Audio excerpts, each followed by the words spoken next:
जय श्री राधा रमन जी की।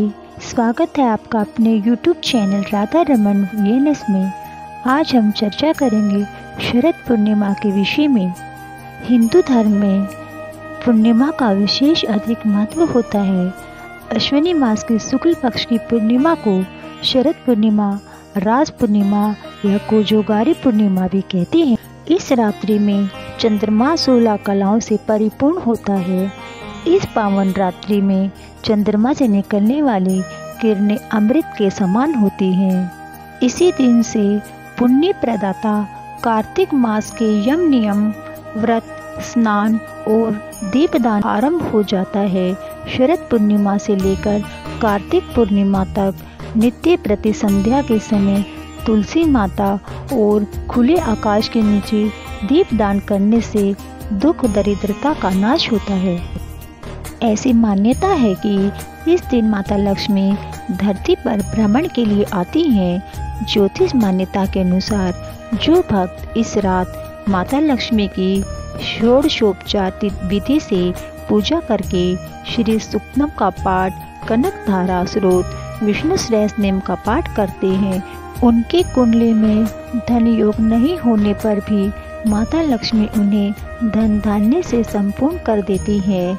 नारद पुराण के अनुसार शरद पूर्णिमा को श्वेतवल चांदनी में विष्णु प्रिया माता लक्ष्मी अपने वाहन उल्लू पर सवार होकर अपने कर कमलों में वर और अभय लिए निश्चित काल में पृथ्वी पर भ्रमण करती हैं और यह भी देखती हैं कि कौन जाग रहा है, यदि अपने कर्मों को कौन कौन सचेत है। जो जन इस रात में जागकर माता लक्ष्मी की उपासना करते हैं, माता लक्ष्मी की उन पर असीम कृपा होती है। प्रतिवर्ष किए जाने वाला यह कौमुदी व्रत माता लक्ष्मी को प्रसन्न करने वाला होता है।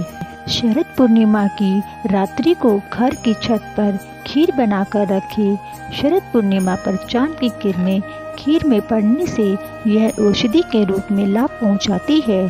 शरद पूर्णिमा की रात को कुछ देर के लिए चांदनी रात में बैठना चाहिए। शरद पूर्णिमा की रात को हनुमान जी की पूजा करके उनके सम्मुख चौमुखा दीपक जलाएं तथा इसी रात को जागते हुए माता लक्ष्मी, भगवान शिव, कुबेर और चंद्रोदय की आराधना करनी चाहिए। मान्यता है कि इस दिन माता लक्ष्मी से जुड़े मंत्रों का जाप करने से माता लक्ष्मी, कुबेर देव की कृपा प्राप्त होती है। इस पावन दिन पर सुबह जल्दी उठकर स्नान कर ले। इस दिन पवित्र नदियों में स्नान करने का विशेष अधिक महत्व होता है। आप नहाने के पानी में गंगा जल डालकर स्नान भी कर सकते हैं। नहाते समय सभी पावन नदियों का ध्यान कर ले। नहाने के बाद घर के मंदिर में दीप प्रज्वलित करें। अगर संभव हो तो इस दिन व्रत भी रखें। सभी देवी देवताओं को गंगा जल से अभिषेक करें। पूर्णिमा के पावन दिन पर भगवान विष्णु की पूजा अर्चना का विशेष महत्व होता है। इस दिन भगवान विष्णु के साथ माता लक्ष्मी जी की भी पूजा अर्चना करें।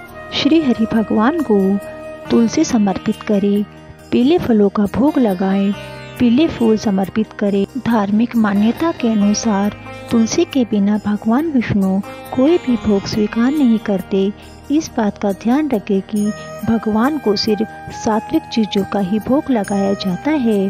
भगवान विष्णु और माता लक्ष्मी की आरती करें। इस पावन दिन भगवान विष्णु और माता लक्ष्मी का अधिक से अधिक ध्यान करना चाहिए। पूर्णिमा पर चंद्रमा की पूजा का विशेष अधिक महत्व होता है। चंद्रोदय होने के बाद चंद्रमा की पूजा अवश्य करनी चाहिए। चंद्रमा को अर्घ देने से दोषों में मुक्ति मिलती है। इस दिन जरूरतमंद लोगों की मदद जरूर करें। अगर आपके घर के आसपास गाय है तो गाय को भी भोजन अवश्य कराएं। आइए अब जानते हैं साल 2022 में शरद पूर्णिमा का शुभ मुहूर्त के बारे में। साल 2022 में शरद पूर्णिमा का व्रत 9 अक्टूबर रविवार को किया जाएगा। पूर्णिमा तिथि प्रारंभ होगी 9 अक्टूबर प्रातःकाल 3:41 पर तथा पूर्णिमा तिथि समाप्त होगी 10 अक्टूबर रात 2:24 पर।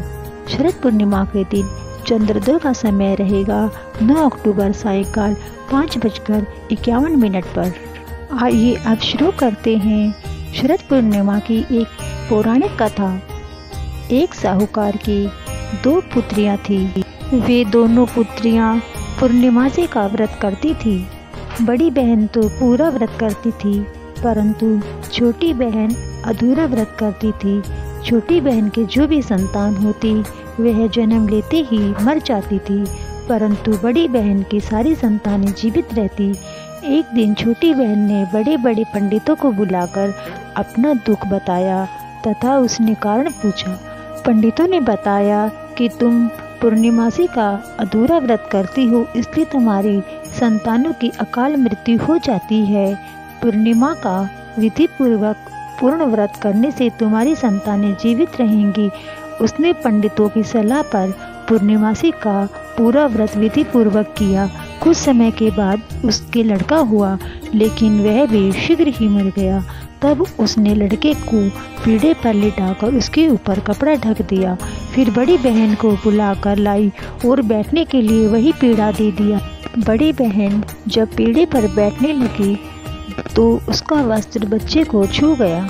बच्चा वस्त्र छूते ही रोने लगा। तब गुस्सा होकर बड़ी बहन बोली, तू मुझ पर कलंक लगाना चाहती थी। यदि मैं बैठ जाती तो बच्चा मर जाता। तब छोटी बहन उसे शांत कराते हुए बोली, यह तो पहले ही मरा हुआ था, तेरे भाग्य से ही जीवित हुआ है। हम दोनों बहनें पूर्णिमा का व्रत करती हैं। तू पूरा व्रत करती है और मैं अधूरा, जिसके दोष से मेरी संतानें मर जाती हैं, लेकिन तेरे पुण्य से यह बालक जीवित हुआ है। इसके बाद उसने पूरे नगर में ढिंढोरा पिटवा दिया कि आज से सभी पूर्णिमा का व्रत पूरा करे। यह संतान सुख देने वाला व्रत होता है। बंधुओं, आपसे अनुरोध है, आप हमारे चैनल राधा रमन VNS को लाइक व सब्सक्राइब जरूर कीजिए, ताकि हमारे चैनल पर आने वाली सभी व्रत कथा त्योहारों की जानकारी आपको समय पर मिल सके। वीडियो अच्छी लगे तो वीडियो को लाइक व शेयर जरूर करें। आप सभी को जय श्री राधा रमन जी की धन्यवाद।